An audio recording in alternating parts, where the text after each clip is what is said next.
kami rakyat Aceh atau Mantangam atau KAD, Kesultanan Aceh Darussalam, menerima self-government atau pemerintahan sendiri karena kami menganggap self-government itu sudah merdeka, iaitu disebabkan oleh semua sektor publik menjadi wewenang pemerintahan Aceh kecuali 6 sektor. MOU Helsinki bukan seperti sekarang ini karena RI hanya tinggal sepihak saja. Ibarat harta warisan, semuanya jatuh ke tangan RI.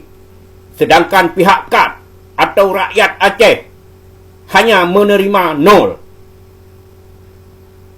Sudah 14 tahun. Mana self-government itu? Mana pemerintahan sendiri itu? Jangan tipu kami lagi. Karena kalau terus-menerus kami ditipu lagi, kami sudah siap untuk berperang kembali.